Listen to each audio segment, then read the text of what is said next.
Hey guys, welcome to Art Recycled. Today I am going to show you how to make a really easy origami house that opens up. This is great if you want to kind of draw and design your dream home and kind of work on some architectural details. So I do this lesson with second grade, and again, my second graders can do it pretty independently. It would be a good lesson, I think, too, for first and K. They may just need a little bit more help with the folding. And if you're at Deerwood Elementary and you've already passed second grade, third, fourth, fifth, you've already done this before, but you know what? This is a great lesson to do again, because every time you make a house, you can always make it look different. So what you're gonna need is you're gonna need a piece of paper. It doesn't have to be white paper. It could be lined paper, any paper that you have. You are gonna need to make this into a square. So the first thing you wanna do is you wanna take the corner of the paper and you wanna fold that corner down so that it touches the bottom edge of your paper. And you should be getting a perfect right triangle here. Right triangle means that this angle forms 90 degrees and that you have a perfect rectangle here. So now what I'm gonna do is I'm gonna take and I'm gonna cut that rectangle off like this.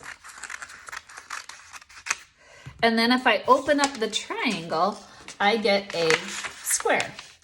So now what I'm gonna do is I'm gonna fold this in half this way and crease. Then I'm gonna open it. And now I'm gonna take and fold it down. Now, boys and girls, I would not do what I'm about to do. I'm gonna do this just so that you can see that I've got a crease here, but I'm gonna kind of lightly take a crayon and just kind of draw on that fold so that you can see that there is a fold here, all right?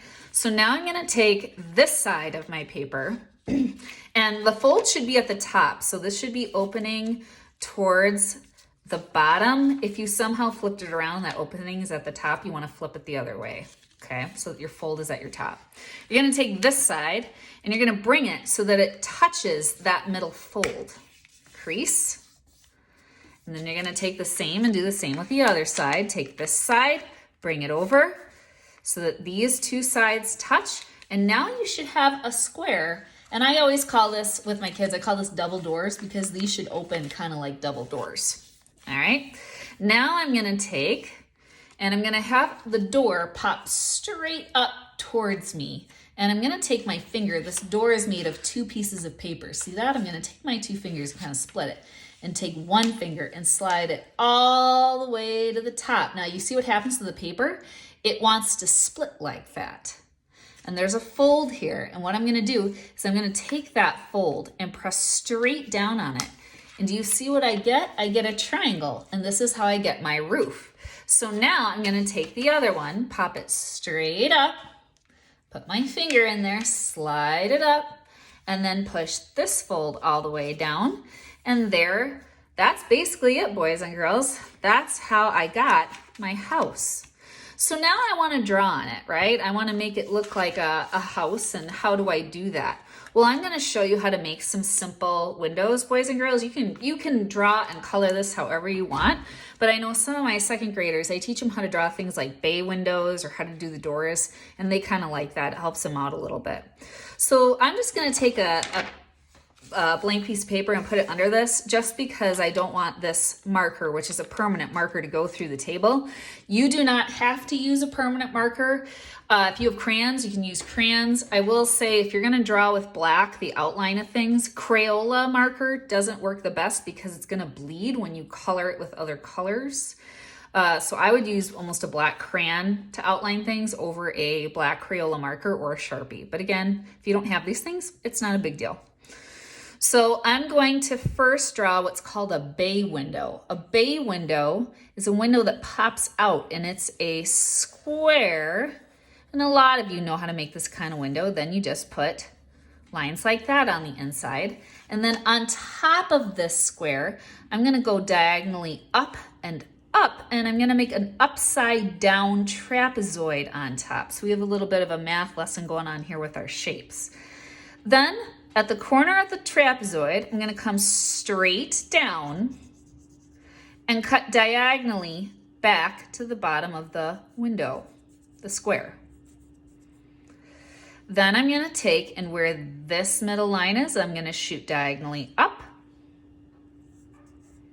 And then in the middle of this side, I'm gonna make a straight line down.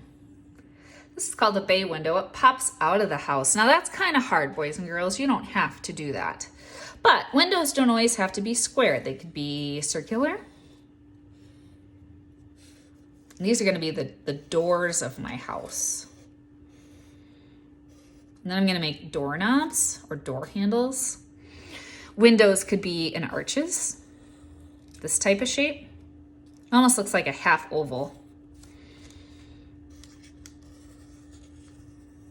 And if you want to make it look like there's curtains in the house, I always tell kids do a forwards capital R and then do a backwards capital R. Then on the other side of my house, let's say I don't want another bay window. Maybe I'll just do a regular window like this, but I want it to be a big window because it's on the main floor.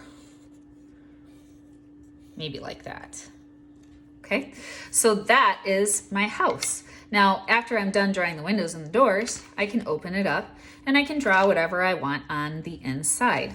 And so boys and girls, I'm not gonna show you that part. I'm just gonna show you my finished one again. So what some kids do, they love to draw a banquet table with people sitting at it. I drew a fireplace, as you can see. I drew another window kind of up here in this space to kind of show the upstairs. Here are some other fun tricks. If you color the windows yellow, it's obviously gonna make it look like the lights are on. Purple, it'll make it look like the lights are off. And here's another trick too. Just keep in mind that when your doors are shut, you may want to draw a line here and here, because as you can see, when I open this, that part is going to be the roof. So in other words, I tend to like to do this, whatever color I'm going to make the roof, and let's say I'm going to use my crayons and I want my roof to be this blue color. I'll take my my crayon just broke. I'll take my blue crayon or my blue marker and I'll just kind of outline that, because then I know whatever I draw down here, this is the roof. And that kind of helps me design my design a little bit better. After I drew everything I wanted inside my house and outside my house, I obviously colored it. And then you could even take your house and glue it onto another piece of white paper. And then I drew around it and I kind of made a field and kind of a sky. And this path I just drew by making another trapezoid. So I hope you like this lesson. It's a pretty easy one. Have fun designing your dream house. And if you like these videos, subscribe to Art Recycled, and I'll see you next time. Thanks.